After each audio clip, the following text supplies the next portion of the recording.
ketika saya survei pertama ke sana, rumah itu di dalamnya banyak sesajen-sesajen, bekas bakar-bakar kemenyan, terus kartu-kartu remi, dipakai buat tempat ya bener seperti lah itulah gitu ya. mungkin ya.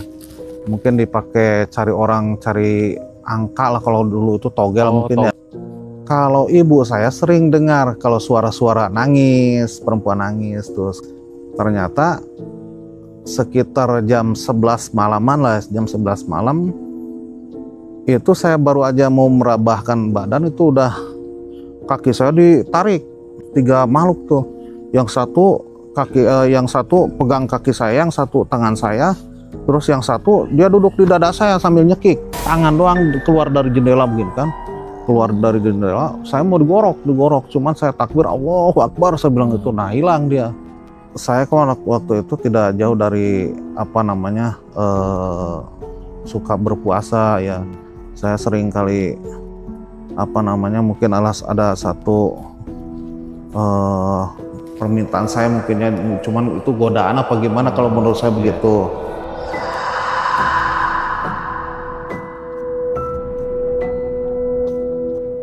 Hola guys, welcome back to KPR, Kaktus Podcast.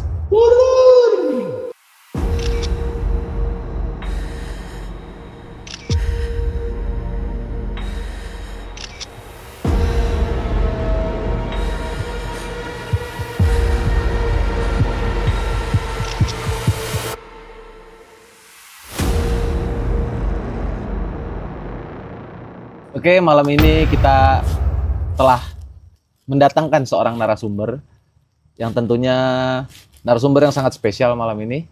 Kita akan berbagi cerita dengan narasumber kita akan mendengarkan kisahnya. Kita langsung berkenalan dulu. Halo, dengan siapa? Saya Ayub. Ayub? Iya. Saya Max. Ya, baik. Oke, mungkin Ayub akan bercerita tentang kisah yang telah dialami Ayub. Bisa dimulai dengan ceritanya. Baik. Dulu cerita saya ini kan dulu di tahun 1998 ya. 98, pas Krismon ya? Ya, itu pas ini ya, pas Krismon itu 97 ya. Oh, 97. 98 saya 98. Pas kerusuhan itu. Ya. Nah, waktu itu saya tinggal di kampung, awalnya di sana di Cipayung ya, di Cipayung. Yang rumah tersebut dijual oleh orang tua saya, terus orang tua saya beli lagi rumah di kampung yang sekarang saya isi atau saya tinggal ya. Yang ditempati sekarang. Yang ditempati sekarang ini. Dulu itu rumah itu yang dibeli orang tua saya itu rumah kosong. Rumah kosong sekitar 15 atau 12 tahun kosongnya. Berarti tapi udah berbentuk rumah begitu. Rumah udah berbentuk rumah. Nah, tapi rumah udah banyak yang harus direnov juga rumah tersebut ya. Dan ketika saya survei pertama ke sana, rumah itu di dalamnya banyak sesajen-sesajen segala macam yang seperti ada bekas bakar-bakar kemenyan, terus kartu-kartu remi, dipakai buat tempat ya bener seperti lah itulah gitu ya. mungkin ya. Mungkin dipakai cari angka lah, kalau dulu itu togel mungkin ya. Togel, ya buat pasang dan angka. Kondisi di sana itu posisi rumahnya kan ada ruang tamu, kamar 2, ruang makan, kamar mandi, dan sumur. Di kamar mandi itu ada sumur. Sumurnya sumur gali. Sumur gali, itu sumur tua katanya. Sumur tua. Nah, memang sebelum saya masuk ke sana, karena dulu saya masih muda itu banyak yang kenal lah dengan saya mungkin ya, karena ada teman beberapa orang di sana. Katanya di rumah itu angker katanya kan, suka ada suara-suara yang nggak jelas. Gitu. Tapi karena udah dibeli ya kita bersihin, terus sama orang tua saya direnov kembali. Nah, pas diisi beberapa malam atau sekitar 5 atau 1 minggu diisi. Nah, saya kan waktu itu saya nggak ke bagian kamar ya. Jadi orang tua saya di kamar di sebelah belakang, adik yang perempuan adik perempuan di kamar depan nih. Nah, saya tidur di sebelah kamar mandi.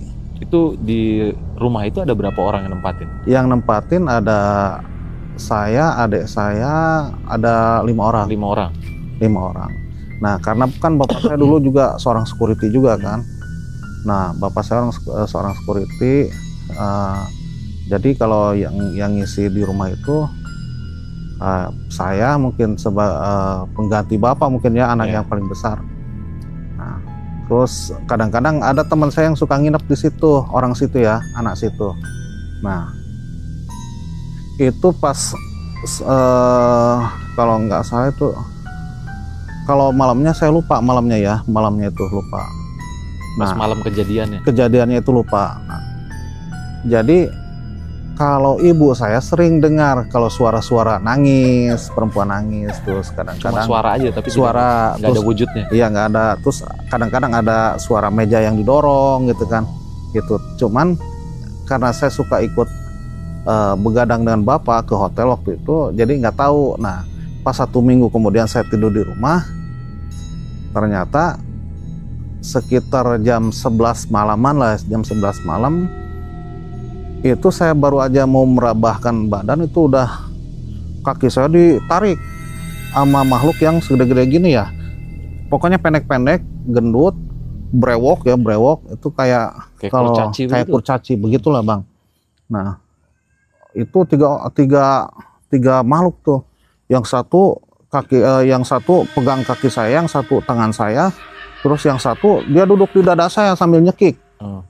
Nah, itu karena saya nggak bisa bergerak apa-apa, nggak bisa bergerak. Kalau kata orang katanya, oh itu apa namanya itu, tindihan mungkin kayak ya gitu. Kayak gitulah gitu. Tapi itu nyata, saya lihat ya, saya nyata itu. Karena belum tidur posisinya. Belum tidur.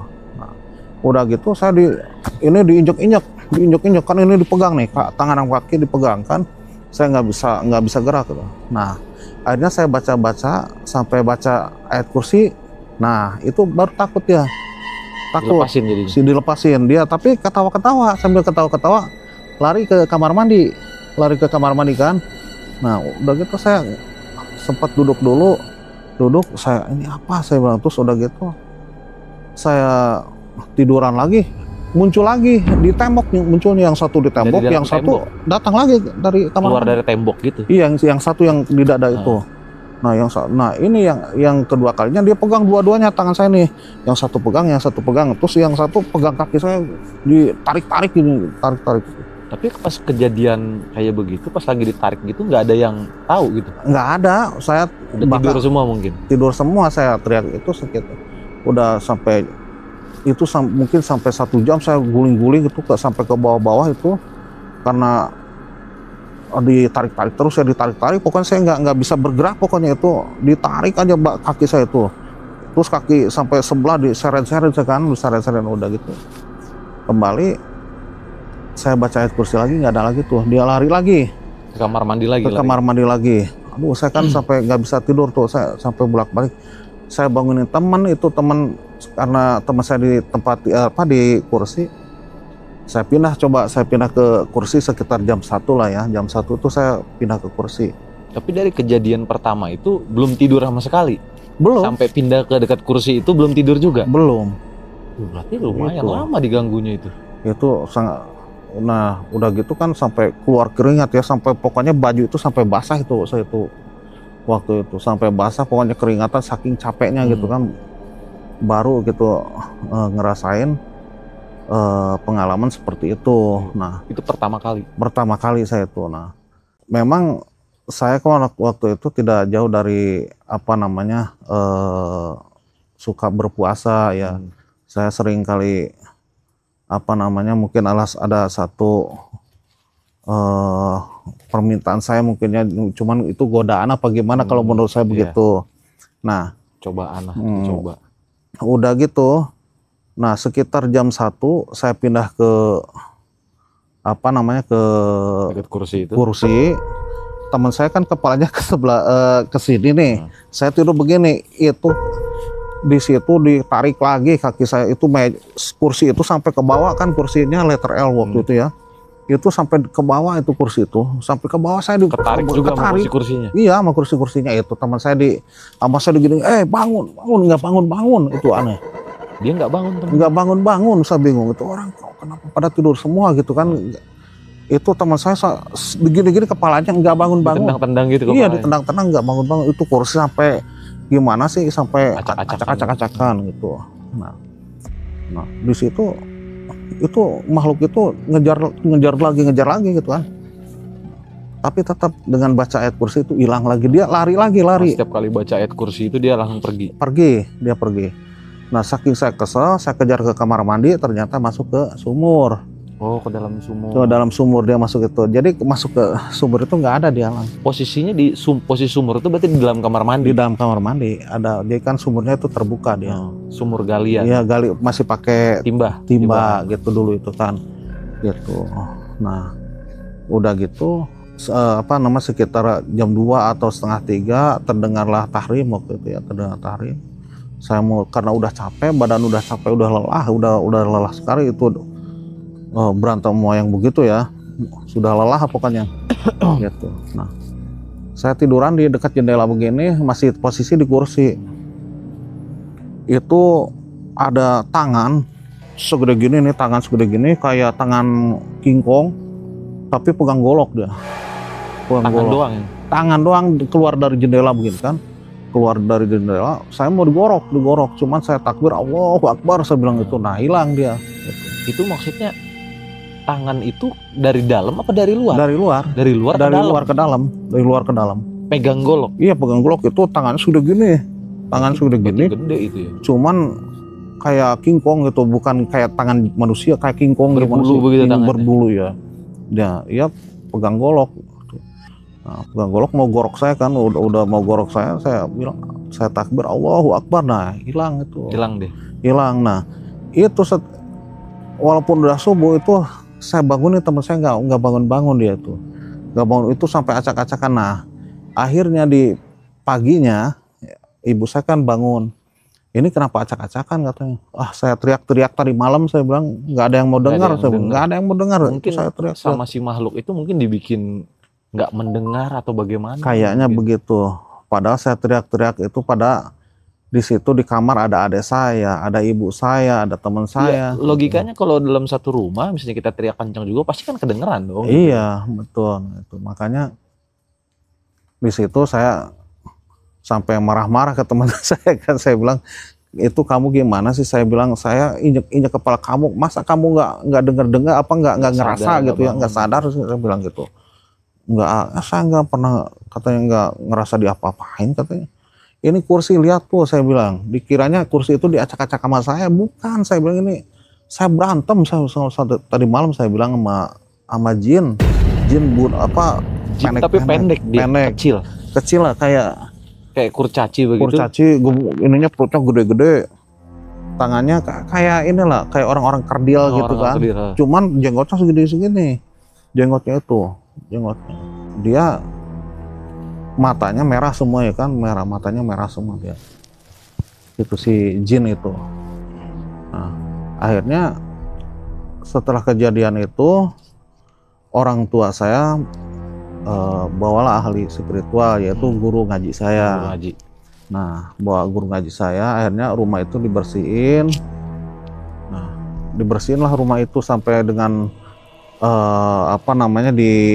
pakai mungkin mau batin guru saya waktu itu.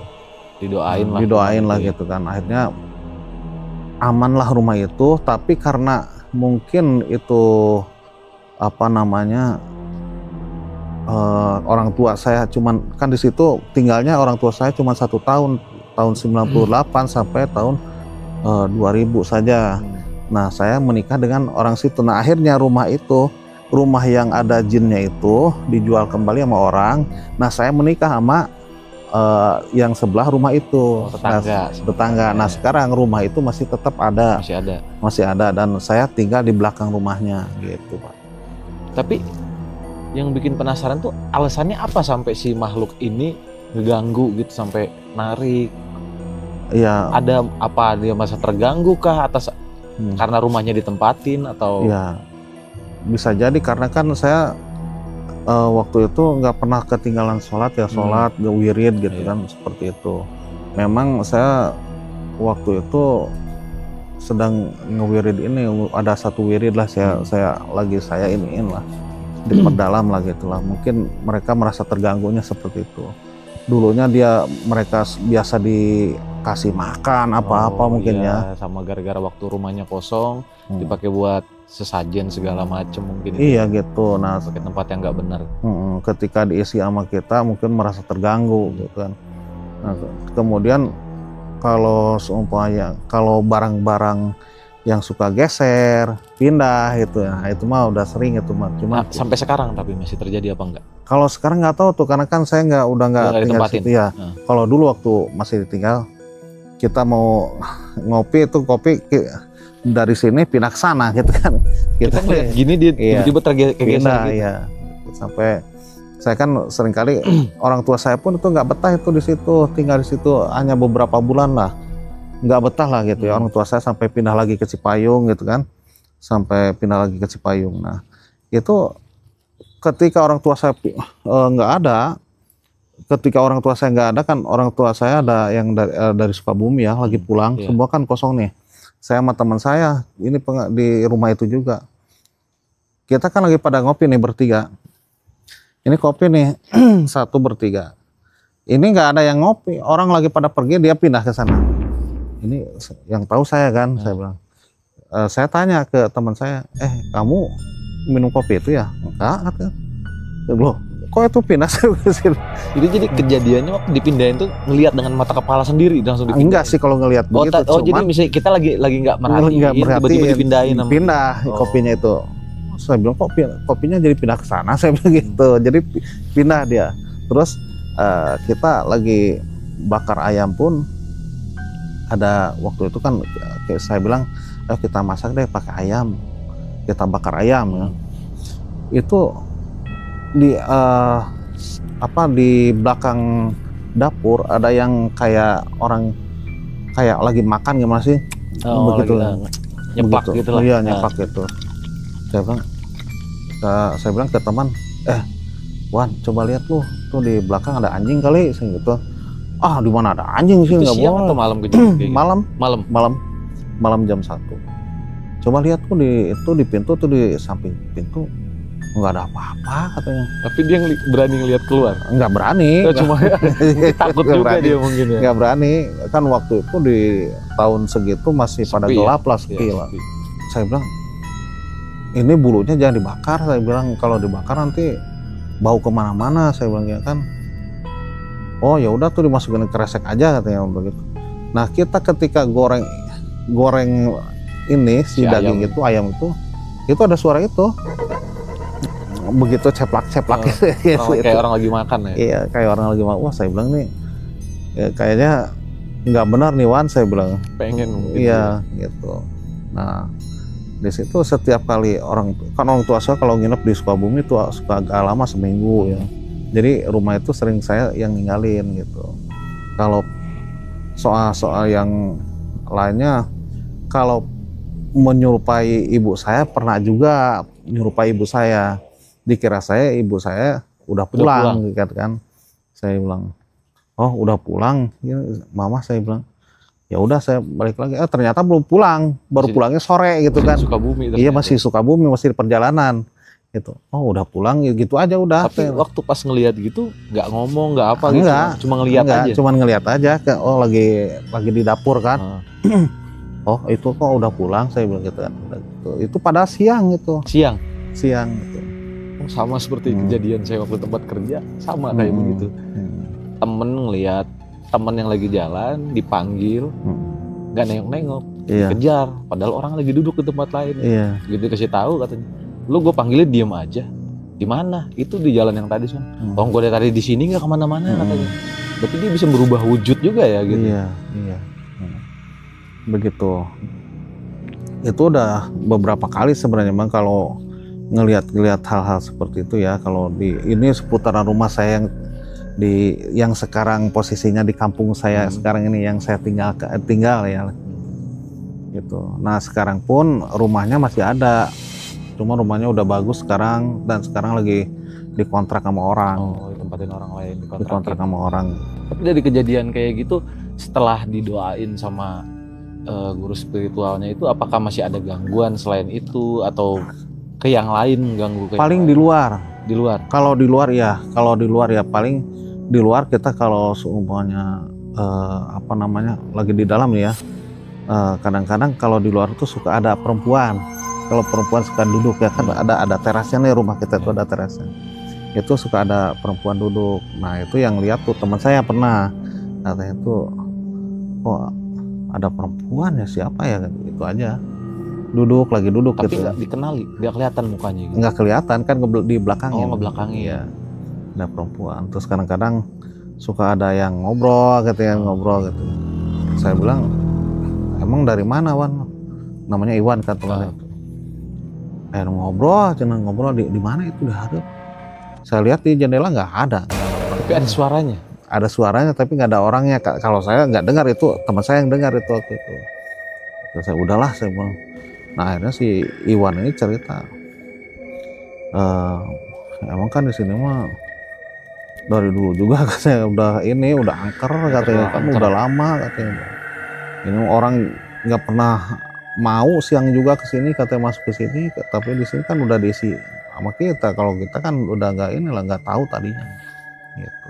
Itu pemukimannya, maksudnya rumahnya itu bertetangga banyak ataukah sendiri?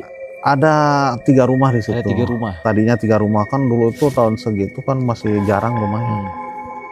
Ada 3 rumah jauh-jauh gitu. Jadi satu rumah dan masih banyak rumah yang rumah panggung itu.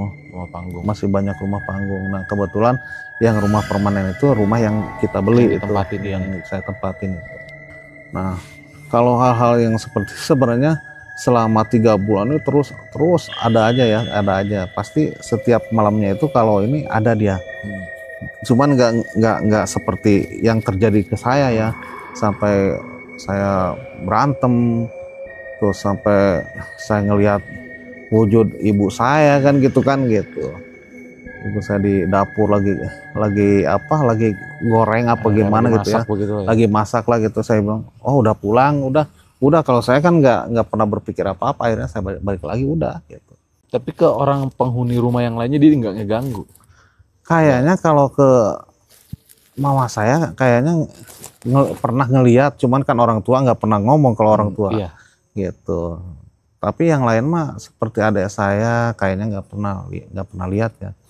Kalau saya yang saya aja yang pernah aja gitu kan, 2 kali saya lihat seperti itu. Kalau dengar suara meja, suara menangis itu udah sebelum dibersihin sama guru saya tuh.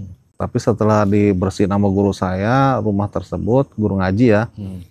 Nah nggak ada tuh, paling di luar posisinya. Di dalam udah nggak ada lagi. Udah nggak ada di luar. Nah akhirnya sumurnya sampai sama almarhum bapak saya itu ditutup lah sumurnya itu kan. Karena saya kan udah ngomong ke almarhum bapak saya waktu itu, Pak saya berantem sama ini. Oh ya udah nanti ditutup deh sumurnya katanya. Akhirnya kita pakai mesin, dulu kan pakai timba. Akhirnya bapak saya beli mesin itu ditutup. Kata guru ngaji saya kan harus ditutup, katanya ditutup itu. Ya alhamdulillah gangguan di dalam nggak ada, cuman keluar lah. Seringnya di luar berarti. Di luar ya. Nah, sekarang pun kalau seumpamanya saya mau kerja malam, kalau lewat malam ya masih terasa beratnya gitu kan, masih berat. Ada hawa-hawanya gitu ya. Hawa-hawa seperti itu.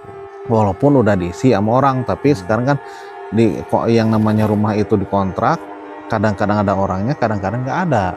Ya kan ditinggalin juga. Nah kadang-kadang lama kosong juga nih. Yang saya khawatirkan begitu lagi nanti. Ya. Posisinya kan sumur ada di dalam itu. Banyak yang bilang sih kalau kita punya rumah terlalu lama ditinggalin kosong begitu, akan ada makhluk lain yang ngisinya. Iya, pasti. Gitu katanya. Dengar-dengar dari orang-orang begitu katanya. Tapi ya ada masuk akalnya juga sih, mungkin dia cari tempat yang nyaman buat mereka. Iya. Nah ini tukang bakso pun belum lama ini dia ngisi rumah itu, ada sekitar 1 bulan lah. Itu udah lama juga kosong tuh. Sebelumnya kosong? Kosong lagi karena yang beli rumah. Jadi rumah itu nggak nyaman ditempati sebenarnya. Maksudnya dalam arti kosong itu ada perabotannya atau kosong bener-bener nggak ada perabotan? Kosong. Kosong bener-bener kosong gitu. Kayaknya begitu ya, karena dari dari tangan ini dijual ke bapak saya, dijual lagi, terus kosong lagi, diisi lagi, kosong lagi, diisi lagi. Nah sekarang dikontrakin lah. Sekarang yang beli orang Jawa. Saya pernah juga ketemu dengan sosok pocong ya. Pocong cuman waktu kerja di Pasar Ciawi.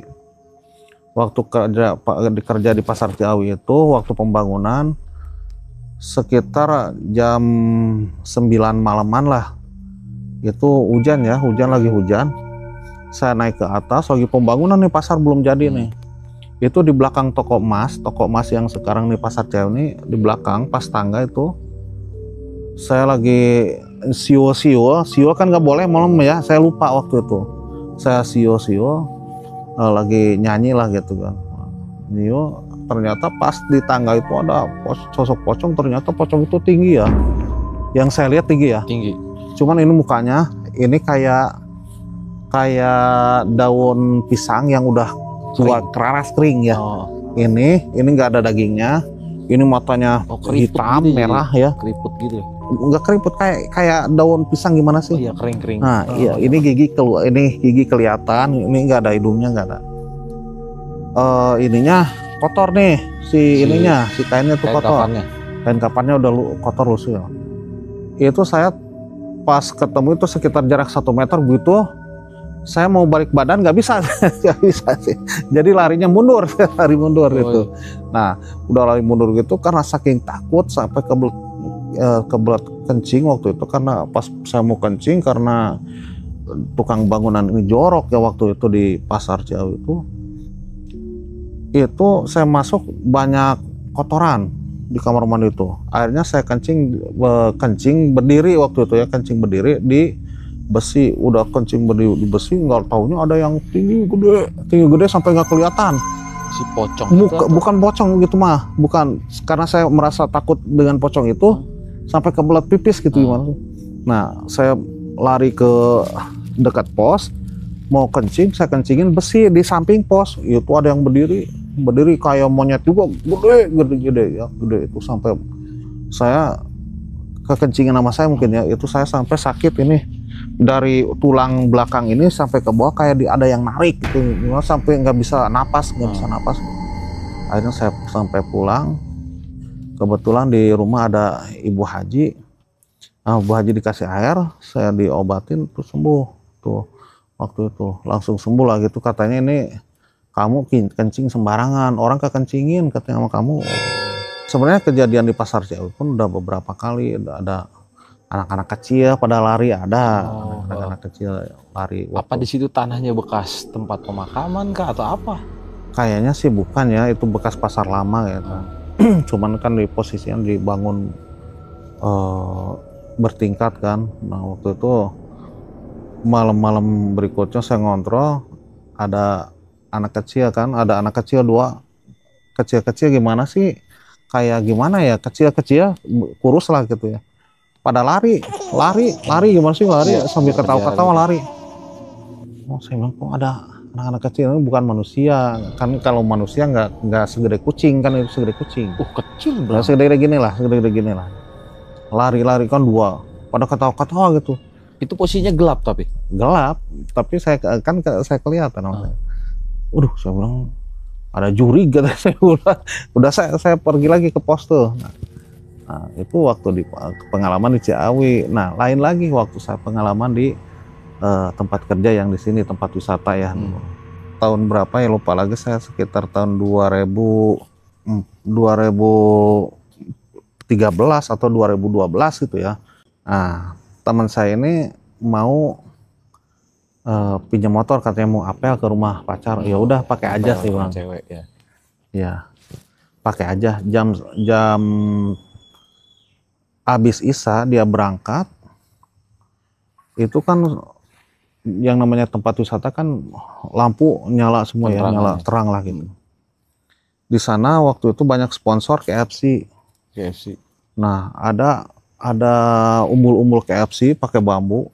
itu si bambu ujungnya itu sampai ke bawah jalan tuh, melenoi gitu. Melengkung begitu. Melengkung gitu. Tapi tetap posisi berdiri tapi dia melengkung. Melengkung. Karena nggak tahu saya juga kan, saya lihat ini loh itu apa, saya bilang kok begitu, saya bilang kan. Nah itu melengkung sampai trok katanya begitu, ujungnya itu ke aspal kan. Loh saya bilang itu. Akhirnya kan saya ke pos kan, lari ke pos nih. Nah gak lama kemudian hujan gede. Jam 9 malam tuh hujan gede hujan tuh sampai ada petir nyambar pohon. Kan di depan pos tuh pohon-pohon gede-gede semua, pohon kalau bahasa sininya ki acret lah, pohon ki acret. Nah itu si petir itu nyambar pohon satu yang sebelah sini nih, kan ada dekat 4 pos itu. Iya, di depan pos ada 4 pohon yang gede-gede yang udah gak ketangkep sama orang juga tuh. Itu nyambar sampai ada kabel listrik ya di pinggirnya itu sampai kebakar. Wah, kebakar tuh. Itu kelihatan perempuan tuh. Kayak gimana sih? Begini gitu. Terbang posisinya. Posisinya ngegeser kayak naik lift gitu. Oh iya. Nah, pindah ke posisi pohon yang depan pos. Saya kan takut petir karena di belakang pos ini ada gardu listrik. Oh iya. Nah, konslet kayak gitu. Takutnya gardu listrik ini yang meledak gitu kan. Akhirnya saya tiarap. Itu mah dari pohon yang gede itu, kuntilah perempuan ya, sosok perempuan genut, ngedudukin punggung saya. Ngedudukin punggung saya. Iya, lagi tiarap tuh ngedudukin punggung saya sama. Saya bilang, astagfirullahaladzim, ini kenapa? Saya bilang, itu kuntilanak. Bukan ketika mungkin sosok perempuan lah, saya bilang. Astagfirullahaladzim, ini apa? Saya bilang. Nah, akhirnya saya baca doa, hilang. Nah, sekitar jam 11 atau jam 12 teman saya datang kan, saya bilang. Itu teman saya datang karena hujan udah berhenti kan. Saya bilang, kamu kemana aja? Saya bilang, tadi saya digangguin, saya gangguin nama setan. Saya bilang jujur, ya, kata dia, memang lu lagi jaga sendiri. Tadinya berdua teman saya Apel berangkat ke sana. Memang di situ memang luar biasa, di pos itu angker dia. Udah banyak cerita ya, tapi memang kejadian terhadap saya. Langsung dialamin. Iya. Kalau pengalaman di tempat kerja saya, di tempat wisata itu udah sering. Banyak yang ngalamin juga di situ. Banyak. Kalau untuk saya pribadi ya, kalau memang teman saya pun ada teman saya yang pernah ngalamin waktu itu kan saya di tempat wisata itu kan Danru. Nah, saya plotting anak buah saya di pos tengah. Nah, udah gitu di pos tengah teman saya Agus namanya. Pas bagian shift malam sekitar jam 2, Agus lagi bikin kopi. Kata Agus, ngararopi katanya, kata Agus kan gitu. Ternyata pas lihat ke jendela di kaca ada muka ini, katanya muka hancur. Itu sampai di pesawat sampai rame kan. Aduh Pak, kontak lewat radio. Oh iya, lewat radio katanya. Pak, Ru bisa ke sini. Saya bilang, ada apa? Aduh, ke sini. Ada apa? Itu sampai saya ke situ tuh sampai pucat orangnya. Sampai dia sendiri di situ. Sendiri kan, kita jaga sendiri. Sendiri. Nah, memang di luar biasanya saya inilah salut kepada teman-teman saya waktu itu ya di sana. Ketika jaga sendiri berani mereka. Walaupun digangguin begitu, tapi mereka nggak meninggalkan pekerjaannya sama sekali. Enggak, sampai sekarang dia. Kalau menurut saya, dimanapun kita bekerja, dimanapun kita tinggal, tetaplah kita selalu ingat kepada Allah ya. Jangan sampai kita mengosongkan pikiran ataupun kita menjauhkan dari doa-doa lah ya. Karena hal-hal seperti itu semua pasti akan merasakan, tapi ada yang bisa melihat, ada yang tidak. Tapi kalau untuk ini tetap kita harus iman kita harus teguh ya. Itu aja mungkin adab yang diutamakan. Adab yang utama. Oke teman-teman, itulah tadi cerita yang telah disampaikan oleh narasumber kita. kita bisa ambil hikmahnya semua dari yang telah dialami oleh narasumber kita. Jadi intinya dimanapun kita ditempatkan, dimanapun kita bekerja, dimanapun kita tinggal, adab yang harus tetap diutamakan. Jangan lupa stay tune di Kaktus Podcast Furut. Jangan lupa di like, subscribe, dan komen. See you guys.